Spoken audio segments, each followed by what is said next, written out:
It's a great pleasure to be here. I thank you everyone for being here attending, though it's in English. I'll try to be, it's not my mother tongue either, so but sometimes I do speak a bit fast, but I'll try to take this into consideration, of course. So I come from Deedster. So I started sharing my screen already. I'll run you through a bit about the company, and also since I know this is a toolbox-oriented crowd, gonna deep dive a bit into calculations around the tool, and then finish off with a demo. I hope I have time for that. I'm trying to keep track of the time.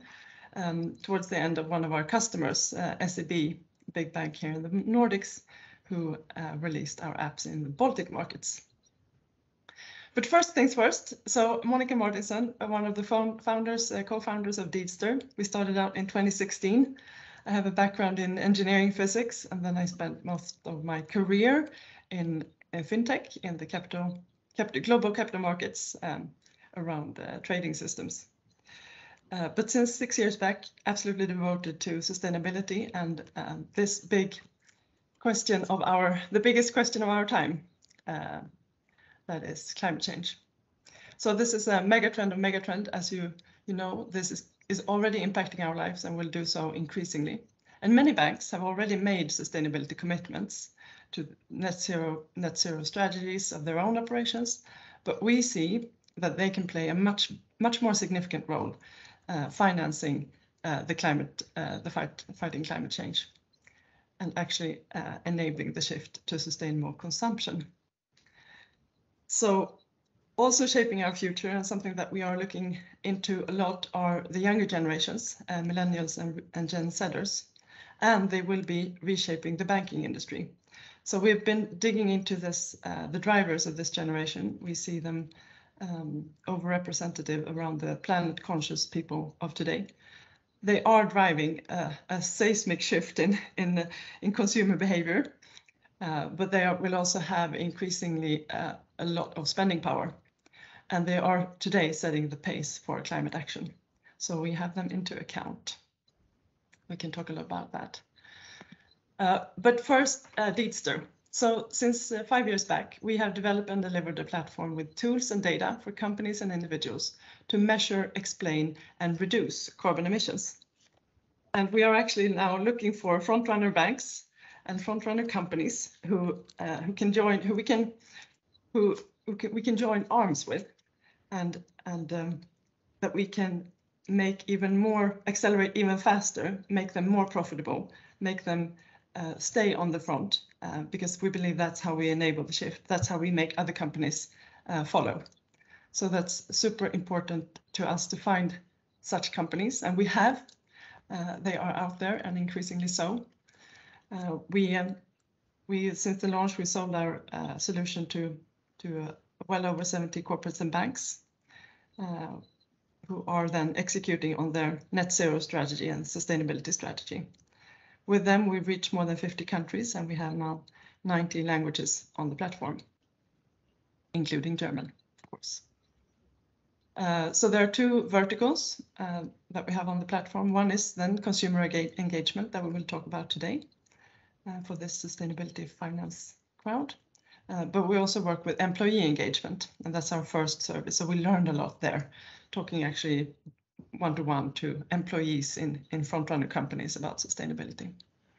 And we're using that a lot, those insights and learnings. So then the million-dollar question, how can banks help fight climate change?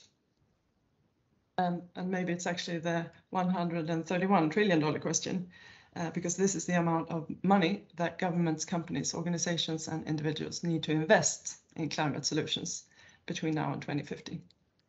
So a lot of money, and of course there are many things that we can do in our everyday life when it comes to dietary choices, eating less meat, how we travel, how we transport ourselves and our goods, energy, of course, very relevant issue for all of us. And all of the stuff that we can do as individuals will, of course, they matter because they influence the norms around us and the culture that we create. So they will kind of ensure that we will have a sustainable world going forward, because they make us focus on that. But even already now, we're investigating the question together with our clients, how we can influence their financial decisions. Because that's how we see that banks can help fight climate change. You can enable customers to change behaviors towards sustainability. And we see that you can do that, or banks can do that, while encouraging them to consume better, change their consumption patterns. But they can also emit less, meaning save more, maybe consume less. So helping customers cut their emissions by managing how and what they spend. But also we see that they can finance a greener future.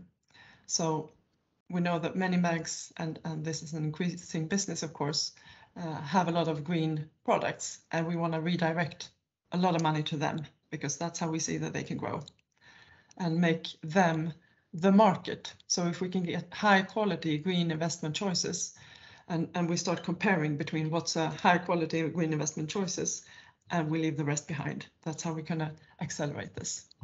But we also talk here about carbon neutralization projects and carbon removal projects, which will be part of the portfolio of things that we do. So that's that's how banks can help. And how does that interpret into a customer journey? Because I know that's on top of your mind.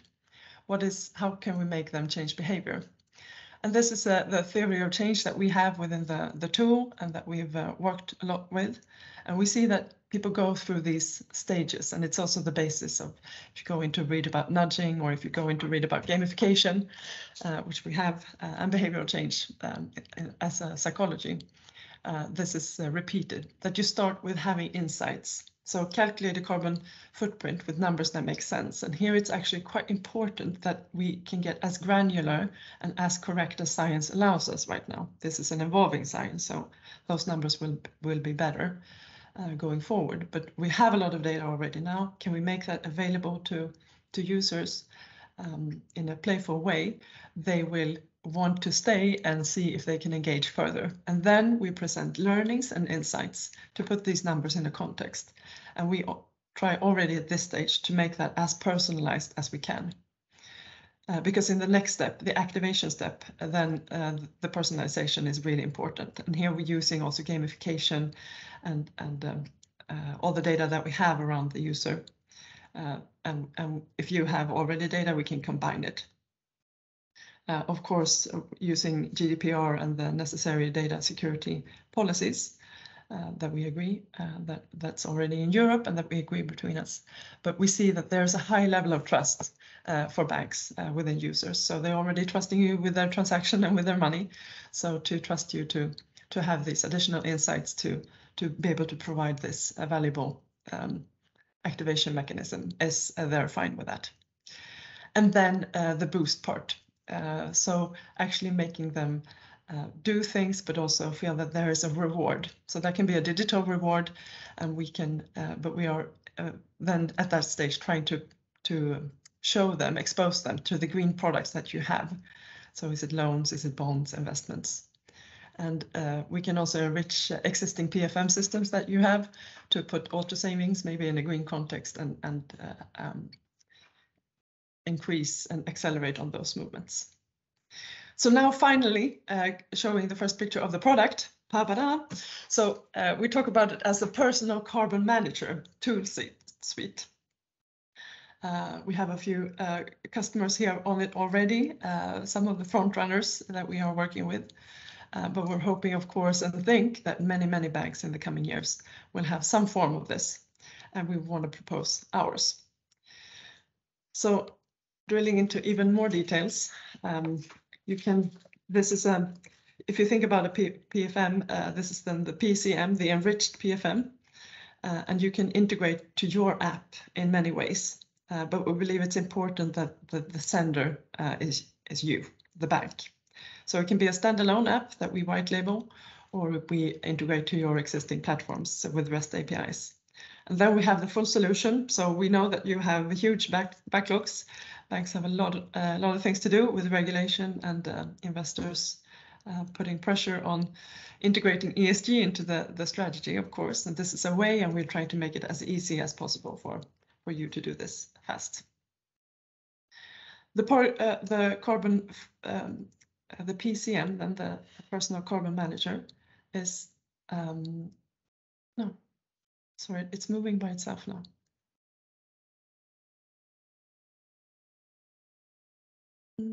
Sorry, it's going back and forth without me touching it. Have I lost control here? Oh, I don't know. I didn't take it, so I does it think move it's back? taking control. Yeah, it moves back and forth without me touching it. I stop sharing Interesting. for a while. Or maybe I do like this. Then I do like that. No, it doesn't stop. No. Oh, maybe you have an auto timer on your slide, so it moves forward at a certain duration you have spent on the time on the slide. Okay, so really fast then.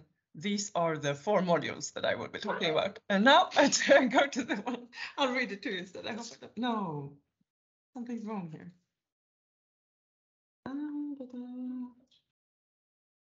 Another user to control. Yeah, maybe if you click back on taking control. Yeah. Take control. Okay, and let's try again. Yeah. So now we're bring awareness. Super. I think it's staying here. Perfect. So what you didn't see on the previous slide were the modules that I wanted to talk about, and that was the carbon tracker that I'm going to start with here, and then it's a transaction-based carbon footprint, which is you can see to the far right here below in pink, and also personalized content and actionable insights, as I said, and then the boost part, rewards, marketplace, and CO2 neutralization. But I wanted to start with the carbon tracker because, as I said, if we want to catch people and make them actually change behavior, we found that it's super important to be able to present as good data as there is, and then talk about this are still to a certain extent averages, and it's the best we can do. But we are as many other on the market are not, we are actually focusing on national data. We believe that that's really important to have national data. And many others are using global averages, which is great to have numbers, but since we can have a national data, we want to focus on that. We also have digital receipts, so we're using the transactions of the user and adding a carbon footprint on that. And for some transactions, if it's a grocery, we have now in beta in Sweden, since we have digital receipts in Sweden, we can actually take in the product itself and do carbon on the actual product, which makes the granularity even better. Now that might be a step too far, let's see how the world develops, but we wanted to investigate that as we get that question a lot. So we can use digital receipts to actually capture the actual product. For most cases, we can also do assumptions. So using the user profiling. I'll get more into that. The transaction-based footprint takes a user perspective. So instead of looking at the account where you have the transactions, we're actually looking to you as a user. Maybe you don't have all the transactions on your account. Maybe your partner is paying the electricity bill, or you're actually grocery shopping only for 4 people, and you want to take a share of that category and make it your own. So then we allow for that in the transaction-based footprint part. So this is an annual footprint. It's based on your transactions, but we're using lifestyle questions to kind of fill in the blanks. And here you can see subcategory view over here.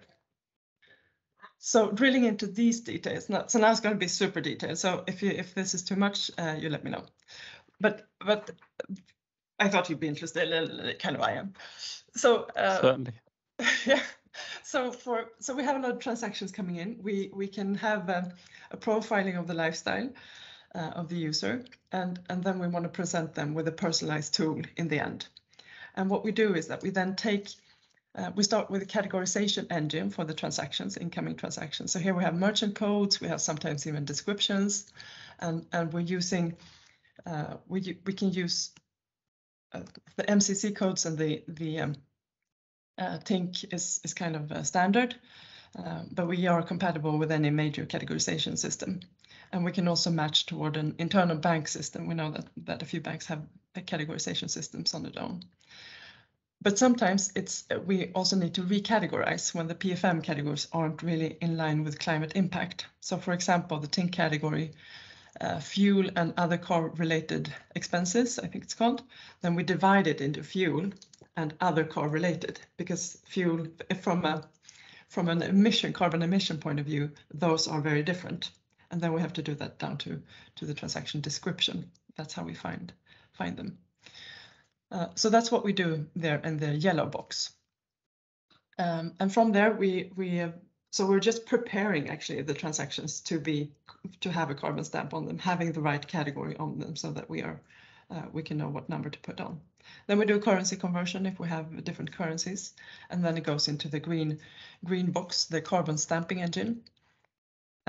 And here we are, so in partnership with Sustainalytics, a Morningstar company, we have access to a global climate and water data set. And here we think that it's important to bring in the national data. So we do that for Sweden and the Baltics and Switzerland, and we're working on Germany. It gives us a substantially higher accuracy when accounting for national data. And it comes from national data sources. It's based on the UN standard COI/COP categories that they have. And it's an input-output analysis with national data on consumption and trade. So it's actually, we're quite proud of it, as you can hear.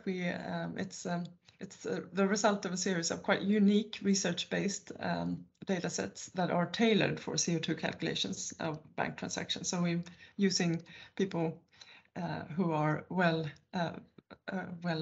researched already, and we're asking them to do this add-on on their research. So it's based on Exiobase and HES databases, if that says anything to you. It's databases that are recognized by scholars and governments around the world. But we adopt the data to analyze individual consumption footprint then in this green box. And to that we add special functions. So for example, instead of looking at the fuel price that you have on the transaction, we find the spot price and we convert it to a fuel consumption, which is what's driving emissions. And this has shown to be a very powerful mechanism at these days when both electricity and fuel prices are quite volatile and makes a big difference. But to add to this, then we have also what you can see in the pink box, the personalization engine. So here we ask the user at a certain time when they are ready for it to answer a few questions. And we also can see behavioral patterns from their transactions. And we add that into giving not so much maybe in the, or not so much, well, actually, no. So in all of the outgoing things, the carbon tracker, the transaction-based footprint, and the tailored content and actionable insights, we're using those profiling questions. So, for example, if we talk about home, so the electricity bill comes often categorized as a utility, and we adjust that transaction based on if you have green renewable electricity or not. That makes a big difference. So then if you say that you don't have it, that transaction has a higher carbon stamp than if you do have it. The same thing for food is something that we ask the user for. And if they then say that they are eating mostly vegan, that makes a big effect. If they say vegetarian, it makes also a big effect on the transactions labeled grocery, all food transactions actually, restaurant and grocery. And the same for transport. So in this fuel category, we ask what type of fuel you have. That's what I wanted to say about the calculation so far. So let's take questions towards the end, but there are much more to be said there, but I'll try to keep it at that. Then the other modules, of course, that we have left are how we engage and activate. So we have personalized learnings and carbon analytics, and we present this in a stream of content when the user is ready. So there's always something new for the user to take part of and engage in. Actionable insights of what this user can do to lower their footprint, and coaching and guidance. Also personalized. And then the boost part, the reward and promote. And here we want to connect to what our customers are currently doing. So tapping into that energy where they have green financial products, where we can put them on marketplace, and also show and expose carbon removal and carbon neutralization projects. We see that this is a booming market for both corporates and individuals alike. And we have partners here that we believe are front runners also in this space. Also much to be said there. Then I wanted to end with a use case, of course, to get some meat on the bone. We launched with SEB in the 3 Baltic countries last year. So they actually went for the white label option. So instead of integrating it on their own platform, they wanted to do this fast. And so we took the existing Deedster app and we white labeled it. So it looks like this now. Your choices, global changes, it says there on the screenshot. And it was meant to be a tool, or it is a tool for consumers to create climate awareness and action. And it also delivers on their brand strategy around sustainability. So now I'm going to try and see if I can do this thing and actually present from my mobile app screen instead of from my PowerPoint. And then I'm going to start it. And I thought it was more fun that way than just showing screenshots. So now I think you see yourself. Yes, there. But soon we count it to 4 to 5 seconds. Should change. So here it comes. Very nice. So, yeah. Demo sweat starting here. Yeah, so what you're now looking at is it's actually a test version of My Footprint SEB because the app is available in all countries but Sweden. So I can't access the final version, though I think actually you can. But this is kind of what looks like, or it's only it's only one tab that's different. So here we have asked the user to answer these lifestyle questions, and then I ended up with 1.6 tons of annual footprint. And here I can compare this with the other Baltic countries. So Latvia is on 6.8, Estonia a bit higher. And this is actually really smooth in the app a bit.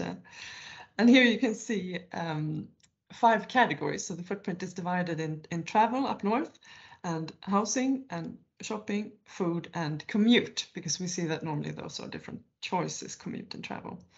And if I then press food here, which is a big category for me, then I can see a division of dairy product, bread, drinks, and I can even go in here and fine tune and actually answer additionally. The data set for the consumer profile is currently 90 questions. But we do it a bit fast in the beginning because we don't want people to fall off. So we have 16 questions to start to get this first number, and then you can drill down if you're more interested. And here to the right, we can see the carbon tracker. So first they're going to make sure that I'm me, even though it's a test data. So we have really high security here. It is a data app, so we spent a lot of time getting this up to bank level security together with SEB. And what you're looking at here is then the test data, but this is what it looks like per transaction. So in October, and then I have the amount, I have the category. So the first one here is housing, a category, and then a carbon footprint to the far right. And I can scroll down this way, and I can sort this by date, or I can sort it by highest emission or lowest emission, as you can see here. I can also, I believe I can take one of these. So the first transaction, and we explain a bit how we came up with this number, and they can read more. And to the bottom here, you can see you can also exclude emissions because some aren't, they're just wrong. It's just a transaction. So that's that, and up here. So now we're looking at the last week. We can also look at last month in the blue box, and then it looks like this. So I can see the last 30 days. And what we've actually done is that we've summed up also over a year. So this is what you see over this to the far right, where you can see the division between the different categories. So this being test data, apparently all of it is food. And so for a normal user, then the food category here, if we had so this the third one here, test, is a food category. You can see it from the icon, and that number, if I was a vegan, that number 1.9 would then be a bit lower than if I had stated that I was eating a lot of meat. Then it would be higher. So that's how we kind of use the lifestyle questions over here. We do have some other tabs here where we can see some of the learnings, how it's set up within SEB. So the bottom bar here are modules that SEB is using. So here they're using our quiz format. So they have quiz challenges here because they want to talk about different themes. So if I go to suggested, these are themes that we've been talking about in the app. So the carbon tracker, what is it? Because this is when that was introduced, they wanted to talk about that. Now and then, home sweet home. Most of us has been home quite a lot last couple of years. And then that's a way to educate their market and bring awareness around this topic for them. And if I were to continue my active journey here on the green garden, this is what it looks like within the app. And this is also something that you can try both in the public Deedster app and if you find my footprint. So here we take the user on a learning journey, going through the different chapters, and each chapter here, or each quiz, thinking a lot now. So if I press number 2 here, I'm going to be taken to a quiz. It's taking too long for it to understand.